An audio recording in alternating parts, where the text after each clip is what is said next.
When Grace Martinez heard the motorcycle engines rumble into Rosie's diner at 11:43 p.m., her first instinct was to grip her white cane tighter and calculate the fastest route to the kitchen.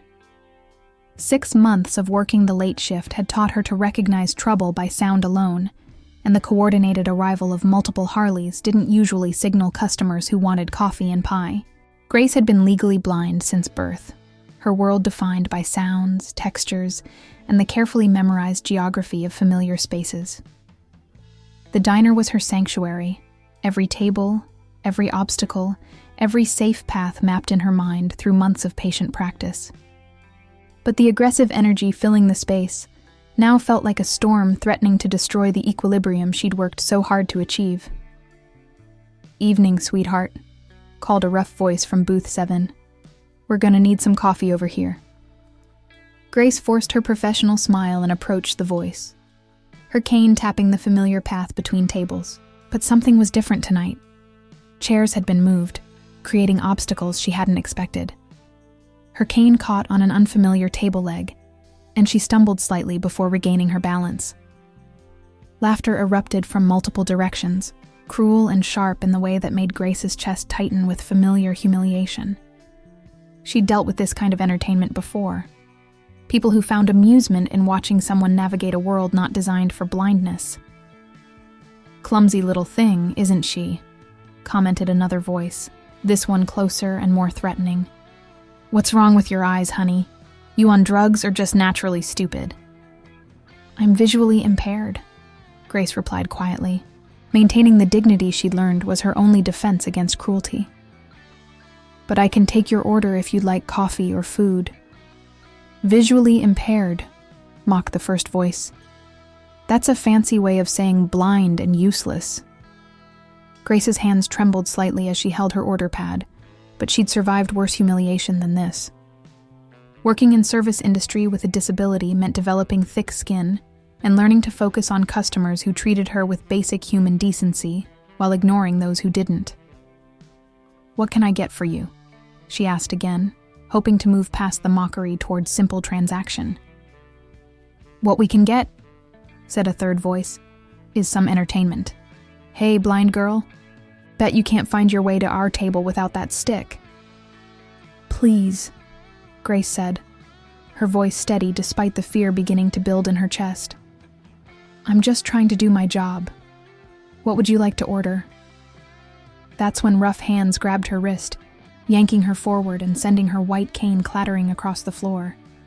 Grace heard it hit something solid and roll away, disappearing into the darkness that was always her reality, but now felt infinite and threatening. "Don't hurt me," Grace whispered, her composed professional demeanor cracking as panic set in. "I can't see. Please, I just need my cane back." If you love forbidden love stories, subscribe and stay for the next one. "Maybe we don't want you to see," laughed the voice attached to the hands that still gripped her wrist. "Maybe blind little waitresses need to learn their place." Grace felt tears threaten as her worst nightmare materialized, being helpless in an unfamiliar environment, surrounded by people who saw her disability as invitation for abuse. Without her cane, she was completely disoriented, unable to navigate toward safety or even defend herself effectively. "Let her go." The new voice cut through the laughter like a blade, quiet, controlled, but carrying authority that immediately changed the atmosphere in the diner. Grace felt the hands release her wrist as whoever had grabbed her apparently reassessed the situation. "Who the fuck are you to give orders?" demanded one of her tormentors. "I'm Kane Mitchell, president of the Phoenix Hells Angels, and you just made the mistake of putting your hands on someone under my protection." Grace heard sounds of rapid movement, chairs scraping, boots on linoleum, the distinctive noise of people reassessing their position relative to a new threat. Even she could sense the shift in power dynamics, as whoever this Kane Mitchell was established control. "We didn't know," someone began. "You didn't know that terrorizing a blind woman working alone at midnight was wrong?" Kane's voice carried the kind of cold fury that made Grace grateful it wasn't directed at her. "What exactly did you think you were doing?" "Just having some fun." "Fun." The word came out like ice. Your fun was going to end with assault, wasn't it? Maybe worse, depending on how brave you felt with a woman who couldn't see you coming. Grace stood frozen, trying to understand what was happening around her. The voices that had been mocking her moments earlier now sounded nervous, apologetic, making excuses that fell flat against Kane Mitchell's obvious disgust. Here's what's going to happen, Kane continued with the calm authority of someone accustomed to being obeyed without question. You're going to leave money on the table for whatever you ordered, plus a $50 tip for the lady you just terrorized. Then you're going to get on your bikes and never come back to this establishment. You can't, I can, and I am. Move. Grace heard rapid exit sounds. Boots, chairs, the bell above the door chiming as her tormentors fled into the night they'd emerged from. Then gentler sounds approached. Careful footsteps. Someone picking up her cane from wherever it had rolled.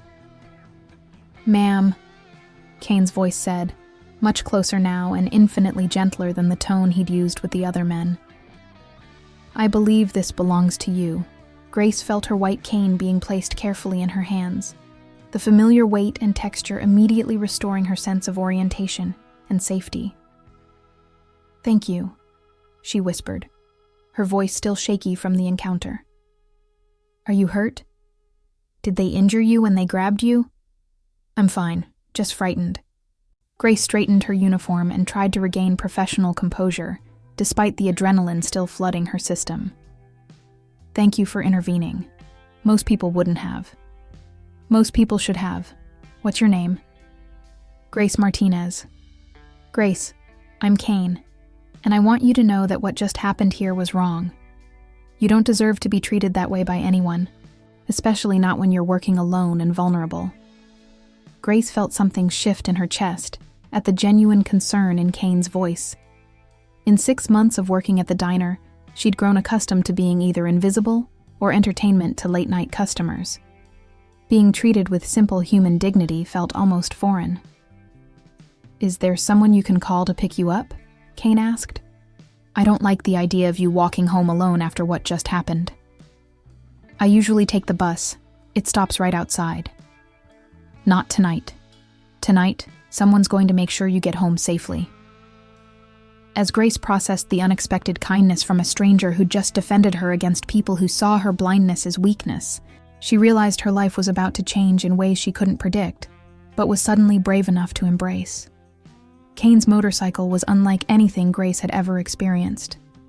The rumble of the engine beneath her, the wind against her face, and the secure feeling of Kane's leather jacket wrapped around her shoulders created sensations that transcended her usual reliance on sound and touch to navigate the world. Hold on tight, Kane had said, when helping her onto the Harley behind him.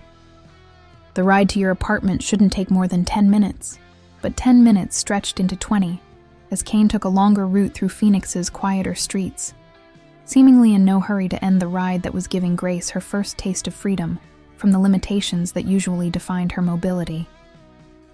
That was incredible, Grace said as they pulled up to her apartment complex, a modest building that she'd chosen specifically for its proximity to bus routes and familiar landmarks. I had no idea motorcycles could feel so liberating. Most people don't expect freedom to come with leather and chrome, Kane replied, helping her dismount with the careful attention of someone conscious of her need for orientation and stability. But sometimes the best experiences are the ones we don't anticipate. Grace felt Kane's presence beside her as they approached her building, solid, protective, but not overwhelming in the way that made her feel diminished rather than supported. Can I ask you something? Anything. Why did you help me tonight? I mean, really help me, not just intervene and leave. Kane was quiet for a moment, and Grace could sense him choosing his words carefully. Because watching someone be treated like entertainment because of a disability made me angry in ways I haven't felt in years. And because you handled that situation with more grace and dignity than most people could manage. I was terrified.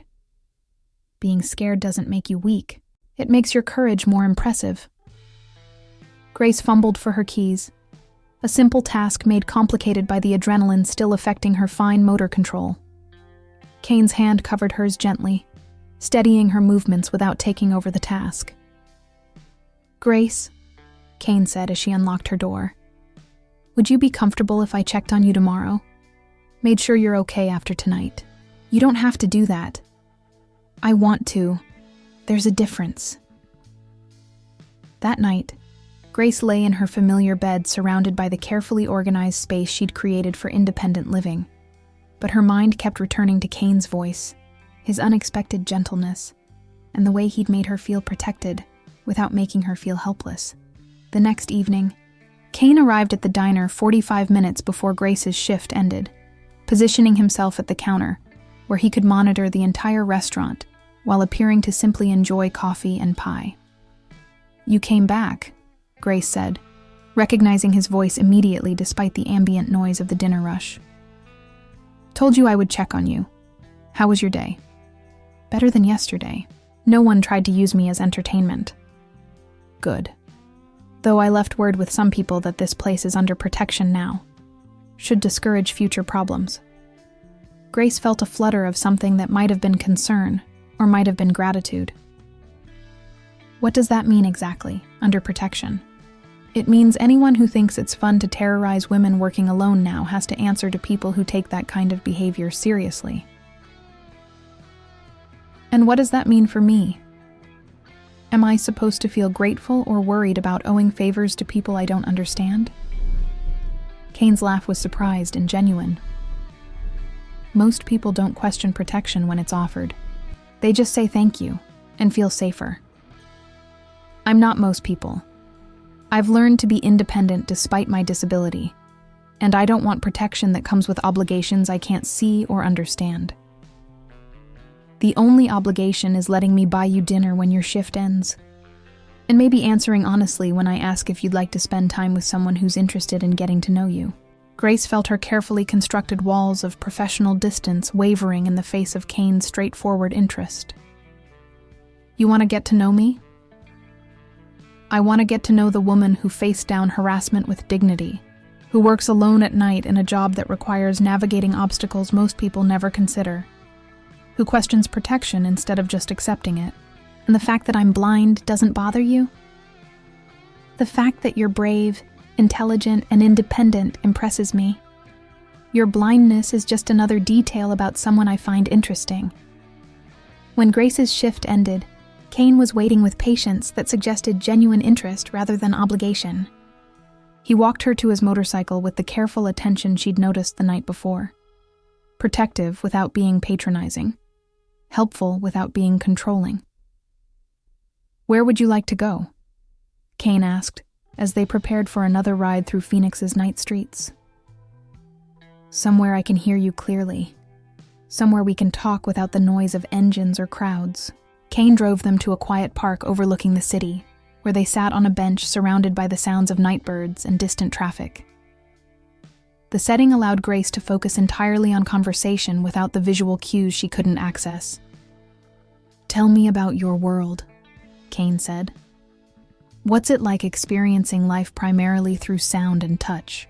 Grace was struck by the sophistication of the question. Most people asked about her blindness in ways that focused on limitation and tragedy, rather than adaptation and different perspectives. "It's more detailed in some ways," Grace replied thoughtfully. "I notice sounds, textures, and spatial relationships that sighted people often miss. But it's also more work. Everything requires planning and memorization that others take for granted." "Like what?" "Like memorizing the layout of every room I work in, counting steps between tables, learning to identify regular customers by their voices and walking patterns. My world is built on maps that exist only in my memory. That sounds like incredible mental discipline. It sounds like survival skills. But Kane, what about you? What's it like being president of a motorcycle club? The stereotypes I hear suggest violence and criminality. But you don't fit what I expected." Kane was quiet for several minutes, apparently considering how much truth to share. "The stereotypes exist for reasons, but they're incomplete. We're a brotherhood built around loyalty, protection, and codes that govern behavior both within the club and toward our community. What kind of codes? Protection of those who can't protect themselves. Loyalty to people who've proven worthy of it.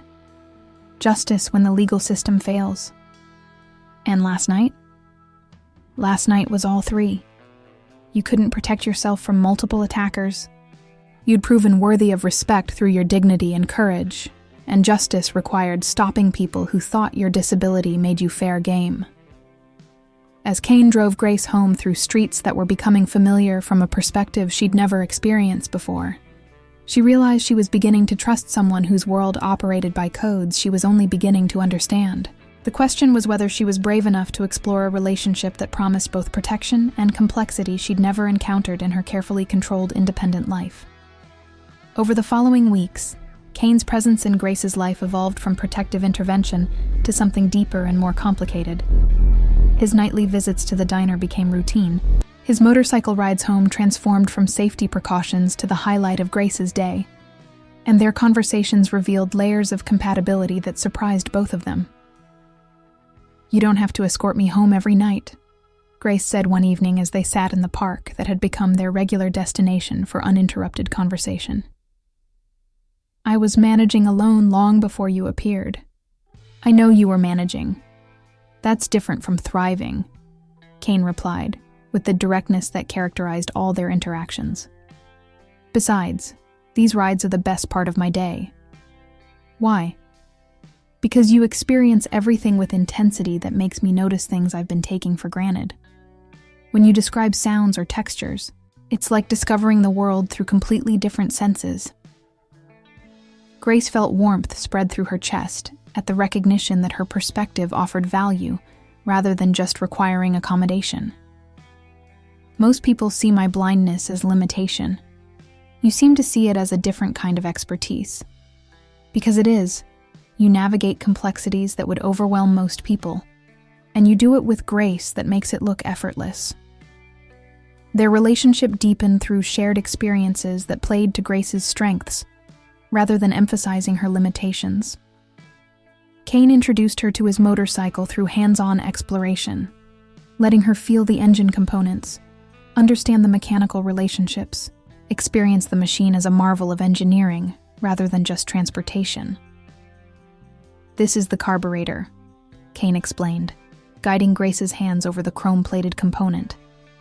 "It mixes air and fuel in precise ratios that determine how the engine performs." Grace's fingers traced the intricate metalwork with the careful attention she brought to everything tactile. "It's beautiful, like jewelry but functional. Most people just see it as a mechanical part. You see it as craftsmanship. Because I experience it through touch instead of sight. I can feel the precision that went into creating these shapes, the smooth surfaces that indicate quality manufacturing." Kane watched Grace explore his Harley with the wonder of someone discovering art through an entirely different sensory pathway. Her appreciation for mechanical beauty opened his eyes to aspects of motorcycle culture he'd been taking for granted. "Grace," Kane said one evening, as they shared dinner at a quiet restaurant he'd chosen specifically for its acoustic properties, "I want you to meet my brothers, the core members of my chapter." Grace felt her stomach tighten with familiar anxiety. "Kane, I appreciate what you've done for me, but meeting your motorcycle club feels like entering a world I don't understand and might not be welcome in. You'd be welcome because you're with me, but more importantly, you'd be welcome because they respect courage and authenticity, both of which you possess in abundance. What if they see me as weakness, as someone who makes you vulnerable because you feel obligated to protect me?" Kane reached across the table to cover her hand with his, a gesture that had become familiar and comforting. "Grace, you've never been weakness. You're strength that operates differently than what people expect. My brothers understand the difference." The meeting took place at the club's compound, a fortified building that Grace experienced primarily through sound and atmosphere. The space felt large, organized, and filled with people who moved with purpose and discipline rather than chaos. "Brothers," Kane announced to the assembled club members, "I want you to meet Grace Martinez. She's the woman I told you about." Grace heard chairs scraping, footsteps approaching, and conversations quieting as attention focused on her. But instead of the hostility or condescension she'd feared, she sensed curiosity and respect. "Ma'am?" said a gravelly voice that introduced itself as Reaper, Kane's lieutenant. "Heard you handled some trouble at the diner with more backbone than most people show. Respect for that." "Thank you," Grace replied, finding her voice steady despite her nervousness. "Though I didn't handle it so much as survive it until Kane intervened." "Surviving harassment while maintaining dignity is handling it," corrected another voice. "Most people fold or fight. You stood firm. That takes character." Over the next 2 hours, Grace found herself engaged in conversations that ranged from motorcycle mechanics to philosophy, discovering that Kane's brothers possessed intelligence and depth that contradicted every stereotype she'd absorbed about motorcycle clubs. "You know what's interesting?" observed Bear, the club's mechanic, after Grace had asked detailed questions about engine restoration techniques. "You understand mechanical relationships better than most people who can see the parts.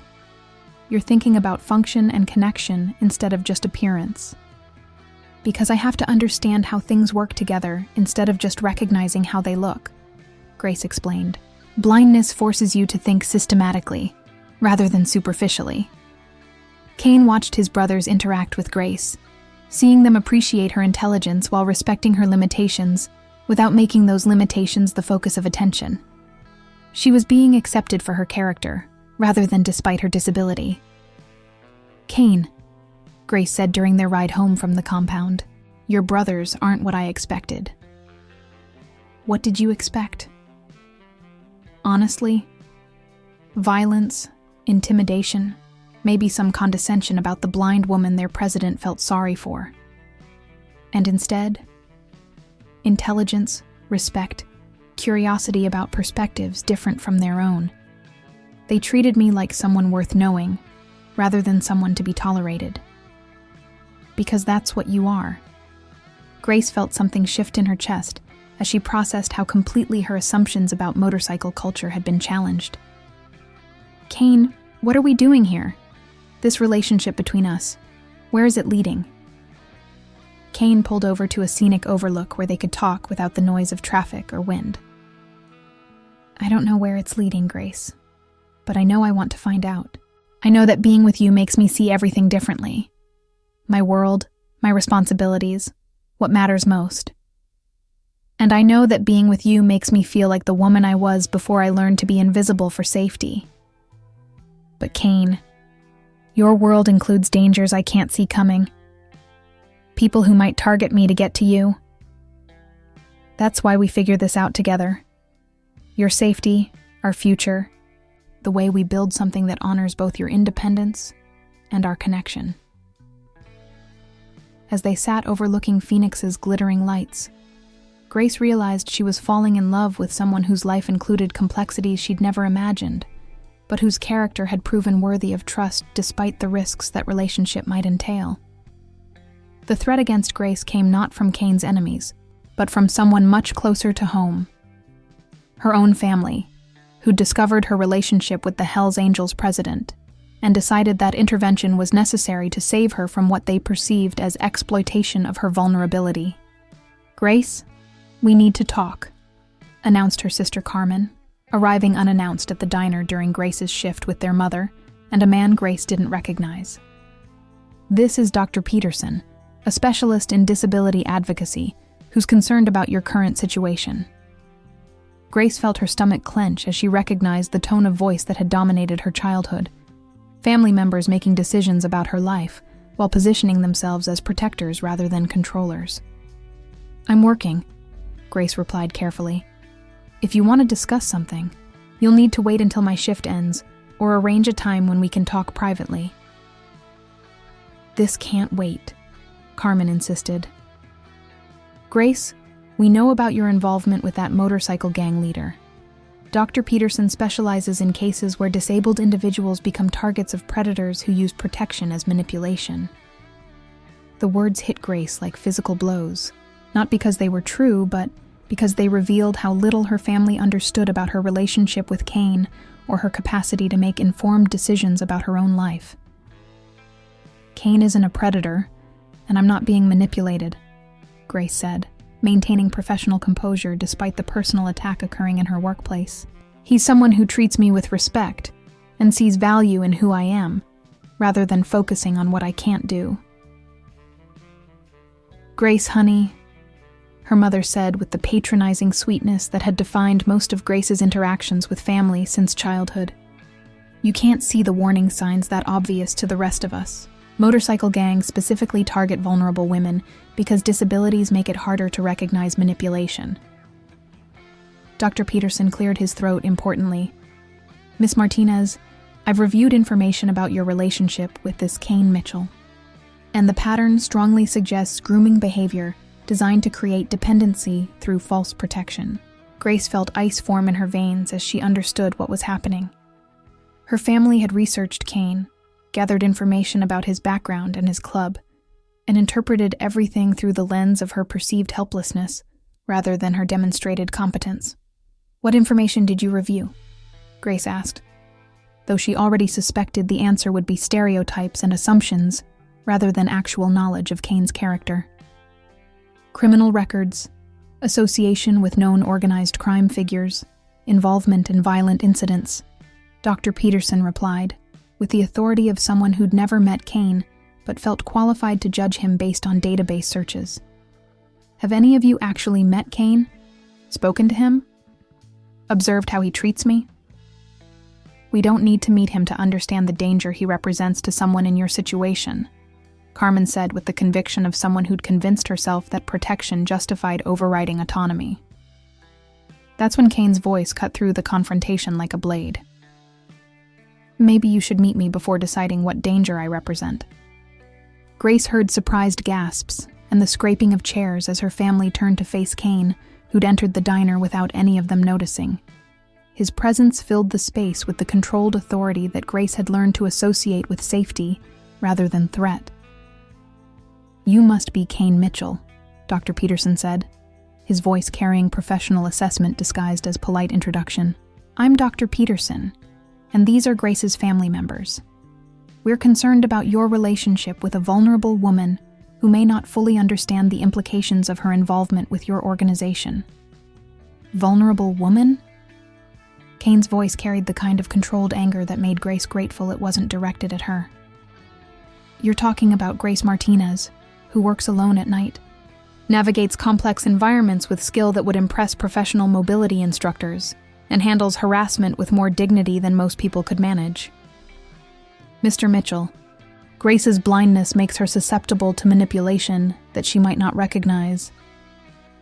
Grace's blindness makes her more perceptive about character and motivation than most people who rely on appearance for judgment, Kane interrupted. She's one of the strongest people I've ever met. Grace felt her chest tighten with emotions she couldn't fully identify. Anger at her family's assumptions, gratitude for Kane's defense of her capabilities, and fear that this confrontation would force choices she wasn't ready to make. Grace, Carmen said, turning attention back to her sister. We've arranged for you to come home, away from this influence, until you can think clearly about what's best for your future. I am thinking clearly, clearer than I have in years. You're being manipulated by someone who's using your disability to control you through false protection. I'm being respected by someone who sees my strengths instead of obsessing over my limitations. Dr. Peterson pulled out official-looking documents. Miss Martinez, your family has initiated proceedings to establish guardianship based on concerns about your judgment and vulnerability to exploitation. The court will review your current living situation and relationship choices. Grace felt the ground shift beneath her as she understood what was being threatened. Not just her relationship with Kane, but her hard-won independence, her right to make decisions about her own life, her freedom to choose relationships based on her own assessment, rather than others' fears. This is outrageous, Kane said, his voice deadly quiet. Grace is a competent adult who's been living independently and making responsible decisions. She doesn't need guardianship protection from people who see her as incapable of judgment. She needs protection from people like you who prey on disabilities to create artificial dependency, Carmen replied with the conviction of someone who'd convinced herself that love justified control. The only people creating dependency are the ones trying to override her autonomy in the name of protection. As Grace listened to arguments about her life and capabilities, she realized that her relationship with Cain had forced a confrontation she'd been avoiding for years. The choice between family that claimed to protect her through control and independence that included risks they weren't willing to accept. The legal battle that would determine her right to choose her own relationships was about to begin, and the outcome would define not just her future with Cain, but her fundamental right to live as an autonomous adult, rather than a perpetual child requiring constant supervision. The guardianship hearing took place in a sterile courtroom, where Grace's life and capabilities were reduced to competing legal arguments about competence, vulnerability, and the state's interest in protecting disabled individuals from exploitation. Grace sat between Cain and her court-appointed advocate, listening to family members and experts testify about her inability to make informed decisions about relationships. "Your Honor," Dr. Peterson testified with professional authority, "Ms. Martinez's visual impairment creates cognitive dependencies that make her susceptible to manipulation by individuals who understand how to exploit disability-related vulnerabilities." "Can you explain what you mean by cognitive dependencies?" asked Judge Sarah Chen, whose voice carried the careful neutrality of someone accustomed to evaluating complex family dynamics. "Blindness requires reliance on others for information about environment, safety, and social cues.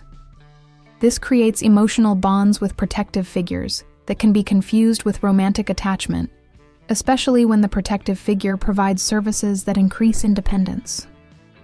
Grace felt sick, listening to her relationship with Cain described as pathological dependency disguised as love. The clinical language reduced their connection to a case study in disability exploitation, rather than recognition of genuine compatibility and mutual respect.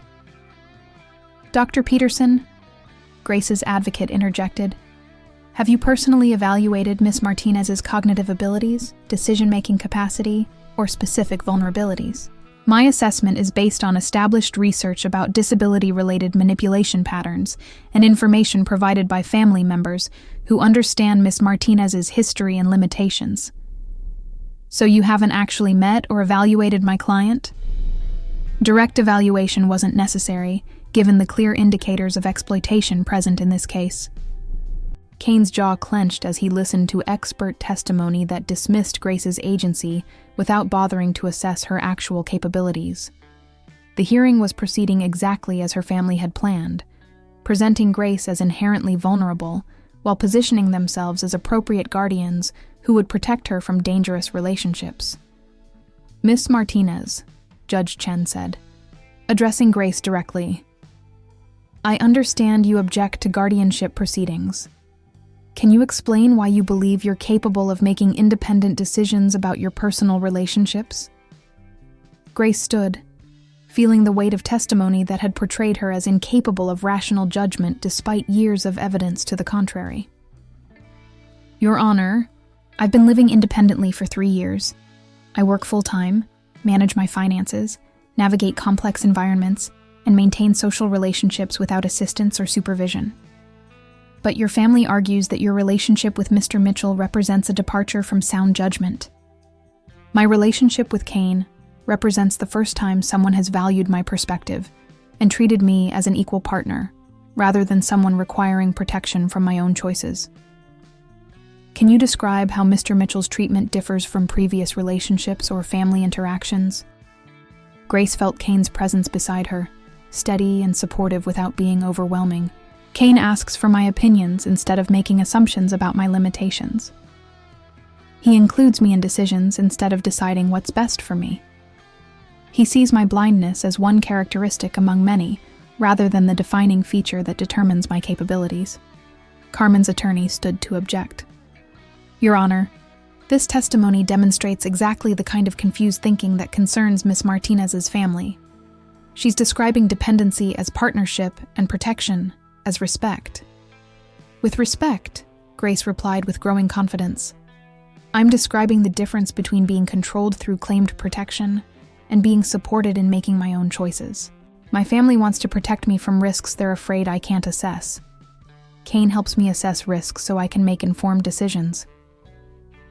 Judge Chen reviewed documents that included assessments of Grace's independent living skills, work performance, and financial management. Ms. Martinez, your employment records and living situation suggest competence in most areas of adult functioning.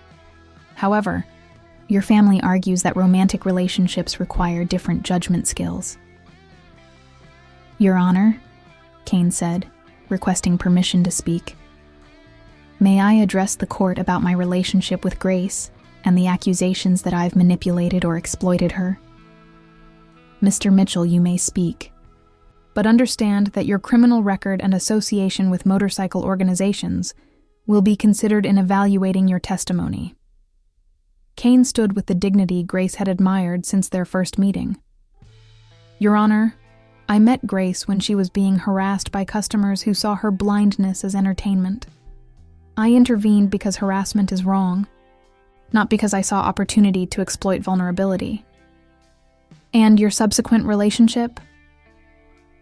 Developed naturally through conversations where Grace demonstrated intelligence, courage, and perspective that impressed me. I didn't pursue her because she was vulnerable. I pursued her because she was remarkable.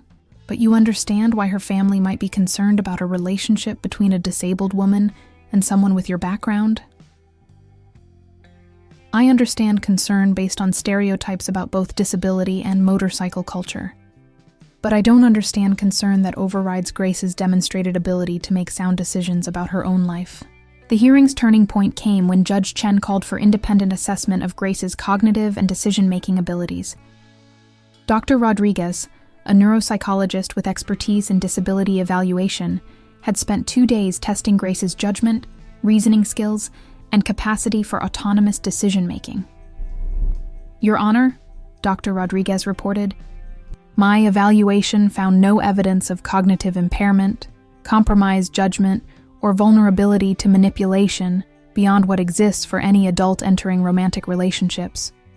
Ms. Martinez demonstrates excellent problem-solving skills, realistic assessment of risks and benefits, and clear understanding of her own needs and preferences, and her ability to assess the character and motivations of romantic partners? Superior to average, actually. Her reliance on verbal cues, behavioral patterns, and consistency over time makes her less susceptible to superficial manipulation than individuals who rely primarily on visual impression. Grace felt relief flood through her as professional assessment validated what she'd been trying to convince her family of for months: that blindness didn't equal incompetence, that different didn't mean deficient.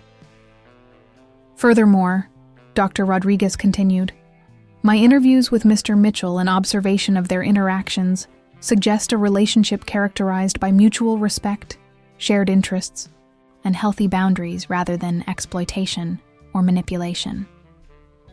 Carmen's attorney made final arguments about family concerns and social prejudices, but the independent assessment had undermined their case for guardianship based on incompetence or vulnerability. Judge Chen's decision was careful but clear. While the court recognizes the family's genuine concern for Ms. Martinez's welfare, competent adults have the right to make personal choices that others might consider unwise.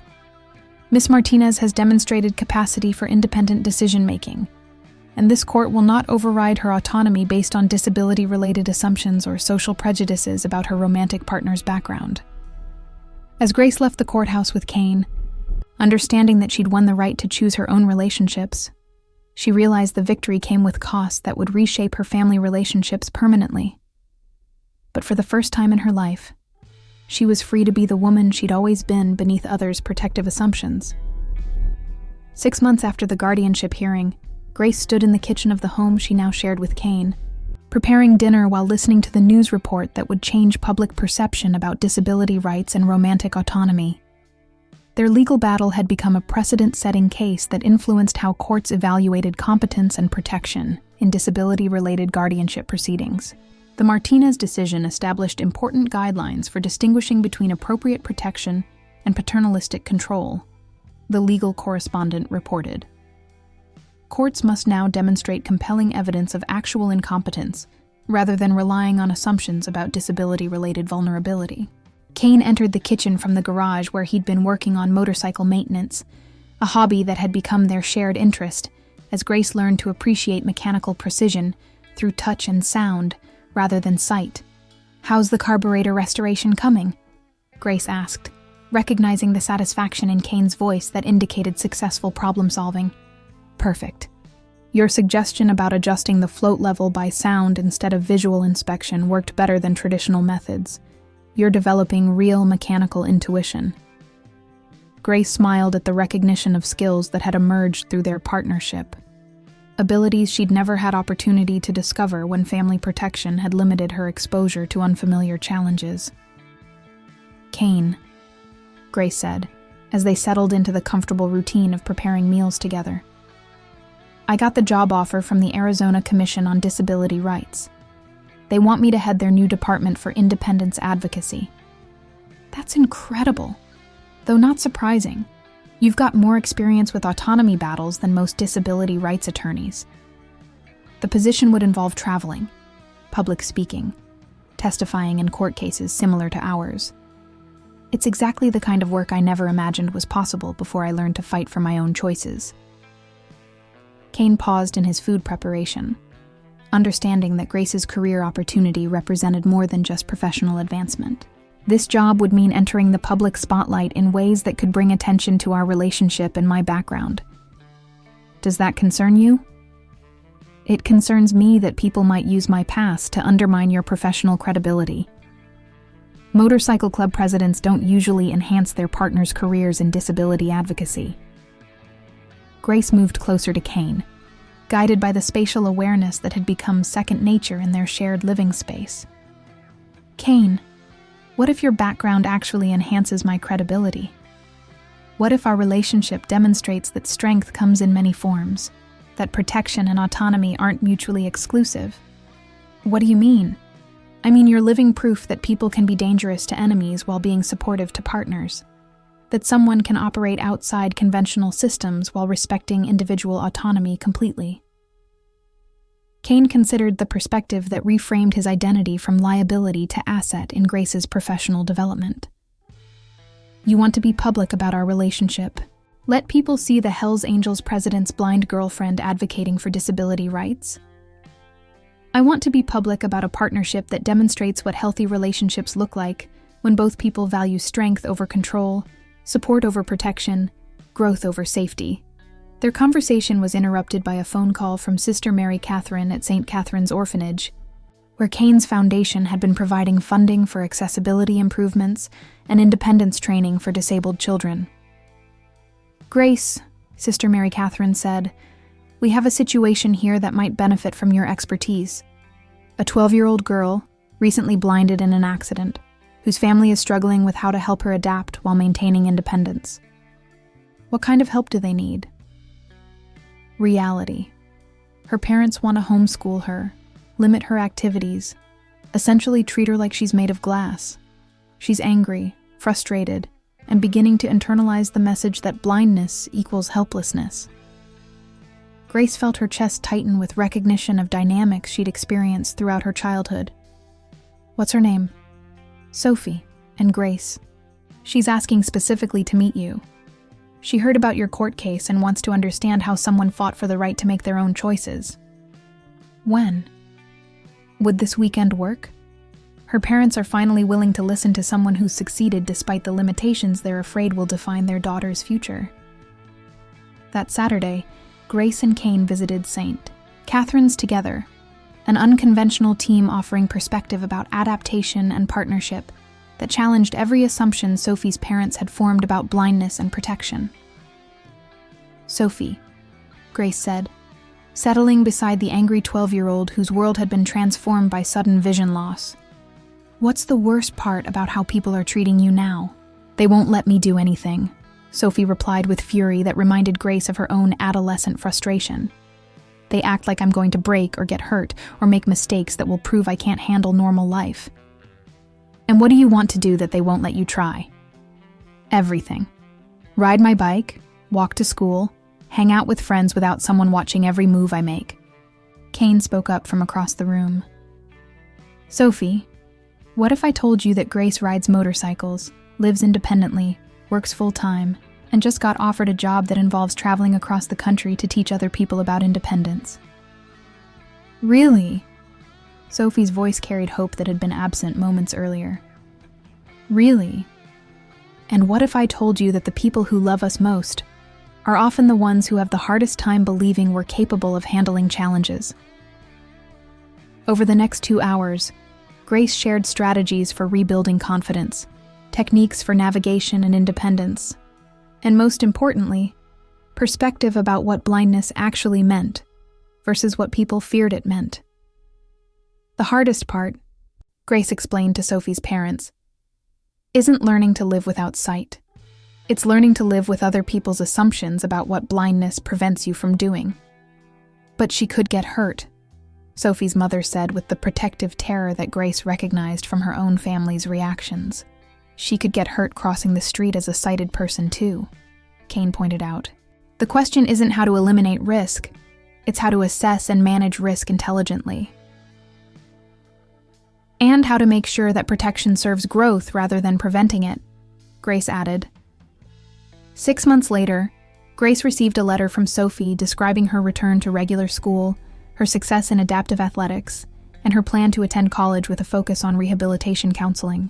She's going to help other newly disabled kids learn independence, Grace told Kane as they shared the letter over dinner. Just like you helped me learn that strength and gentleness could coexist, Sophie's learning that blindness and capability aren't contradictory. What's next for us? Kane asked, their regular check-in about the future they were building together. Next, we keep proving that love supports growth rather than limiting it, that partnership enhances individual strength rather than replacing it with dependency. And the Arizona Commission job? I start Monday, with a partner who understands that some risks are worth taking and some fights are worth having. As Grace prepared to begin work that would influence disability policy across the Southwest, she understood that her relationship with Kane had given her more than love. It had given her proof that protection and autonomy could coexist, that strength came in many forms, and that sometimes the most unexpected partnerships created the strongest foundations for meaningful work. 2 years later, Grace Martinez Mitchell stood at the podium of the National Disability Rights Conference, addressing an audience of advocates, policymakers, and families who'd gathered to hear about innovative approaches to independence and protection that honored both safety and autonomy. When I was 25 years old, working alone at a diner and believing that independence meant isolation, Grace began, her voice carrying confidence that would have amazed anyone who'd known her as the frightened waitress pleading for help. I thought strength meant handling everything alone, that accepting help was weakness, and that love required sacrificing either safety or autonomy. The audience, which included disability rights attorneys, family members struggling with protection versus independence issues, and individuals with various disabilities fighting for self-determination, listened with the attention reserved for speakers whose experience validated their own struggles. I learned differently when someone intervened in my life, not to control my choices, but to ensure I had choices to make. Someone who understood that protection serves growth rather than replacing it, that partnership enhances individual capabilities rather than substituting for them. Kane sat in the front row, wearing a suit instead of leather, but still carrying himself with the quiet authority that had first attracted Grace's attention. Beside him sat Sophie, now 16, and serving as Grace's research assistant while preparing for college admission to study rehabilitation counseling. The Americans with Disabilities Act guarantees our legal rights, Grace continued, but it doesn't address the more subtle challenges we face when well-meaning family members, professionals, or institutions mistake protection for empowerment, safety for growth. Grace's work with the Arizona Commission on Disability Rights had evolved into national consulting on policy issues that balanced legitimate protection with individual autonomy. Her unique perspective, someone who'd fought for the right to choose relationships, living situations, and career paths that others considered too risky, had influenced legislation in 12 states. Today, I want to talk about a concept that might seem contradictory: protective partnership. Relationships that provide safety while enhancing independence. support that builds capability rather than replacing it with dependency. The presentation that followed used Grace and Kane's relationship as a case study in how apparent opposites, a disabled woman and a motorcycle club president, had created something that honored both his protective instincts and her need for autonomy. "My husband didn't save me from my limitations," Grace explained, using their relationship as illustration rather than personal revelation. "He helped me discover capabilities I didn't know I possessed, while ensuring I had safe environments to develop those capabilities." How do you distinguish between appropriate protection and paternalistic control? Asked Dr. Rodriguez from the audience, the neuropsychologist whose assessment had been crucial in Grace's guardianship case.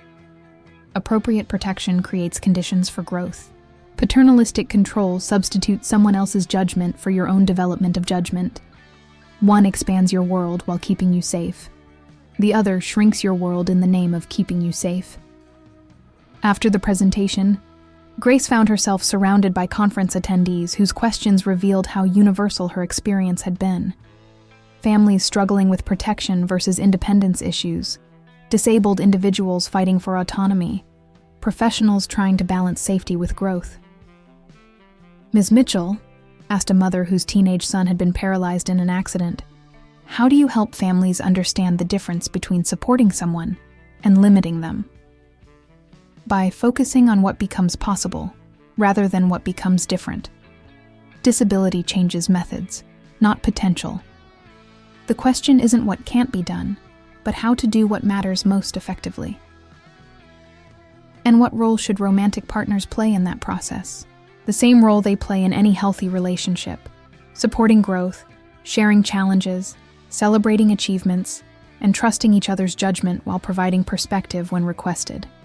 That evening, Grace and Kane sat in their hotel room overlooking the Denver skyline, reviewing conference feedback and planning the book Grace was writing about protective partnership and disability autonomy. 3 years ago, neither of us could have imagined this, Kane said, reading emails from families, disability advocates, and policymakers requesting consultation and training. You've built something that influences how people think about protection and independence. We've built something. Your experience with brotherhood and loyalty provided the framework for understanding how protection enhances rather than replaces individual strength.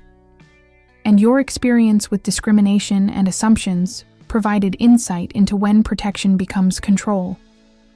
Grace moved to the window, where city lights created patterns she experienced through sound rather than sight. Traffic flows, emergency vehicles, the urban rhythm that had become familiar through travel for speaking engagements. Kane, do you ever miss the simplicity of your old life, before you had a partner whose work involves public scrutiny and political controversy? Do you miss the safety of isolation, before you had a partner whose background includes violence and legal complications? Never. But I want to make sure our partnership still serves both our needs as we evolve. Kane joined Grace at the window, his presence providing the familiar anchor of security that had characterized their relationship from its beginning. Grace, what we built works because neither of us tried to change the other into someone safer or more convenient. That foundation doesn't change just because our external circumstances become more complex. What's next for us? The book gets finished. Your consulting practice expands. We keep proving that strength and gentleness aren't mutually exclusive, that love supports risk-taking rather than preventing it. And personally, we keep discovering what becomes possible when two people value each other's growth over each other's comfort.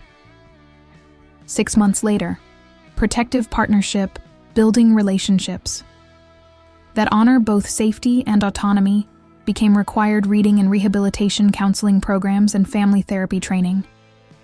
Grace's speaking schedule included international conferences, and Kane's foundation had expanded to provide independence training and advocacy support in 23 states. The price, Grace reflected during their appearance on a national morning show, was choosing uncertainty over safety, growth over comfort, partnership that included risk over isolation that eliminated possibility. And the promise? The host asked. The promise was discovering that some risks create opportunities that safe choices never could, that some partnerships make both people stronger rather than making anyone smaller. If this story touched your heart, subscribe and stay for the next ride. As they flew home to Phoenix, Grace understood that her plea for protection from men who saw her blindness as entertainment had accidentally connected her with someone who saw her blindness as irrelevant to her worth, and that accident had transformed both their lives into something neither had imagined possible when measured against individual limitations or social expectations. Some protection, it turned out, served liberation rather than limitation, creating possibilities that solo safety could never achieve.